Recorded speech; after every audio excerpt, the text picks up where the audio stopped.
What's up guys, it's Megan Wow. Welcome back to my YouTube channel. Dahil Semana Santa at Biyernes Santo ngayon guys, magsisimba kami at magpo-procession na rin.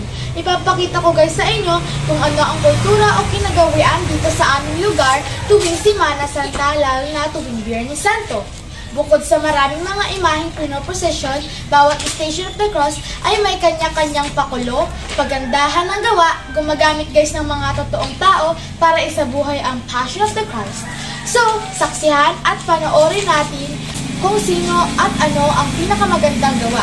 Please watch this!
The third station, Jesus falls the first time.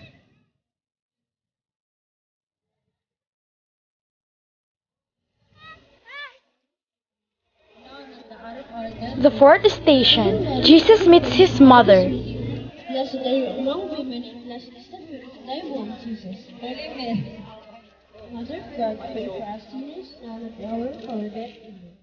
Hail Mary, full of grace, the Lord is with thee. Blessed are you among women, and blessed is the fruit of thy womb, Jesus. Holy Mary, Mother of God, pray for us. Guys, ang susunod ay 50 station, malapit yan sa bahay namin.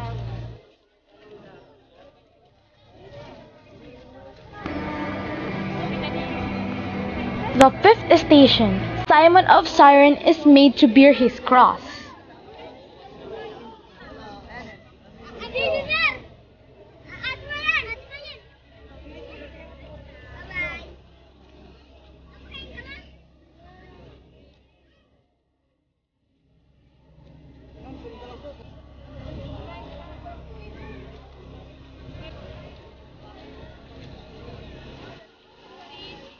The sixth station, Veronica wipes Jesus' face.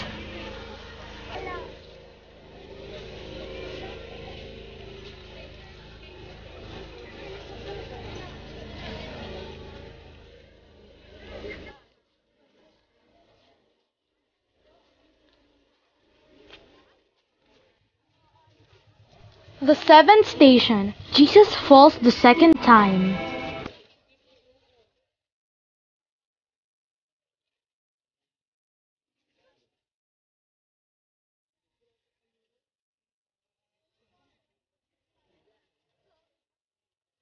Guys, ang daming tao. The eighth station, the woman of Jerusalem wept over Jesus.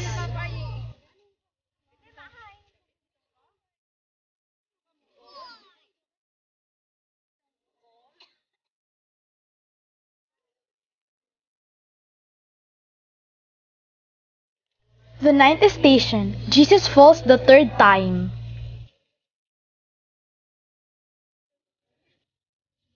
Yan guys, nagpakarga na yung baby brother ko, napagod na. Baby. The 10th station, Jesus is stripped of his garment.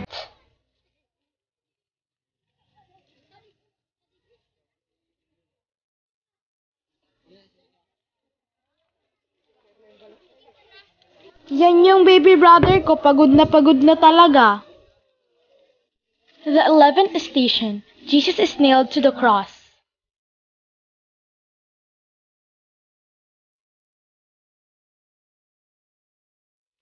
Tingnan nyo guys, oh, parang totoo.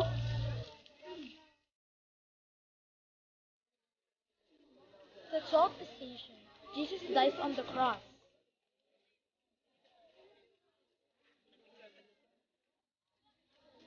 Guys, akala ko drawing lang, totoo pala.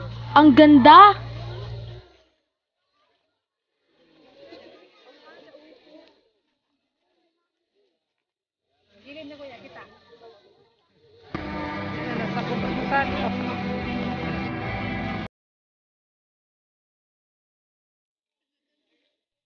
The 13th station, Jesus is taken down from the cross. Isang station na lang, guys! The last or the 14th station, Jesus is placed in the sepulchre. Andito na kami sa school namin. Susunod nito, guys, ay church. Andito na kami sa church. Yung baby brother ko kumakain ng burger, nagutom, kawawa naman. Guys, ayan na yung mga imahe na pinosisyon kanina. Ay, uuwi na yan, guys, isa-isa. Uuwi na rin kami, guys.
Nakita nyo guys kung gaano dito sa aming lugar isinasabuhay ang Semana Santa o Biyernes Santo, lalo na ang Passion of the Christ. After ng Mass, nililibot ng mga tao ang buong Station of the Cross, ibig sabihin nagpo-procession kami. Nakakapagod man pero di alintana ng mga tao dahil mas grabe ang naranasang pagpipilap ni Lord Jesus para iligtas tayo sa ating mga kasalanan. Pagmamahal ni Lord Jesus ang nagligtas sa atin. Wagas na pagmamahal para sa sangkatauhan. Pagmamahal na dapat huwag natin alisin sa ating mga puso. Thank you guys for watching this video. If you enjoyed this video, please like, share, subscribe, and turn on the notification bell so you're updated for my newer videos. Bye guys! See you in my next vlog. Peace!